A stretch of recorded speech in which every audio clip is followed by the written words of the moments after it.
ఈ జగత్తులో జన్మించే ప్రతి శిశువు ఎటువంటి గుణదోషాలు లేకుండా జన్మిస్తాడు. వాని అంతరాత్మలో ఎటువంటి సత్సంస్కార లక్షణాలు కాని దుస్సంస్కార లక్షణాలు గాని ఉండవు.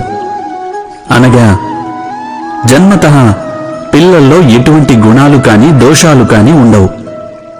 అయితే ఈ గుణదోషాలనేవి ఏ విధంగా ప్రాప్తిస్తాయంటారు? ఇది మనం ఎప్పుడైనా ఆలోచించామా? తమ తల్లిదండ్రుల నోట నిరంతరం వినే మాటల యొక్క ప్రభావమే వారి సంతానం యొక్క హృదయ సంస్కారాన్ని తీర్చిదిద్దుతుంది. ఎలాగంటే గ్రామంలోని నదికి వెళ్లే మార్గంలో జనం పదే పదే నడవటం వల్ల ఒక కాలిబాట ఏర్పడుతుంది. అనగా అమ్మా నాన్నల మనసులోని కోరికలే వారి సంతానానికున్న సంస్కారంలోని దోషం లేదా గుణమై ప్రతిఫలిస్తాయి. ఇది సత్యం కాదంటారా? అయినప్పటికీ తమ సంతానంలో ఏదైనా దోషం కనిపించినప్పుడు వారి తల్లిదండ్రులు ఆశ్చర్యంతో దుఃఖంతో దిగ్భ్రాంతులవుతారు.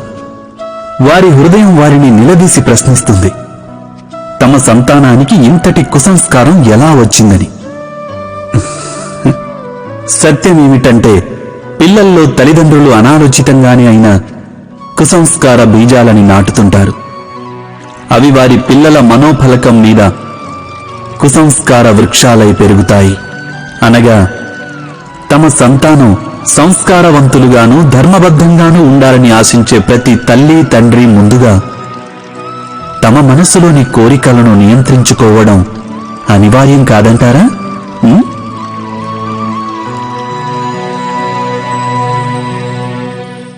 ప్రతి తల్లి తండ్రి ఈ విషయం గురించి అవశ్యం ఆలోచించాలి.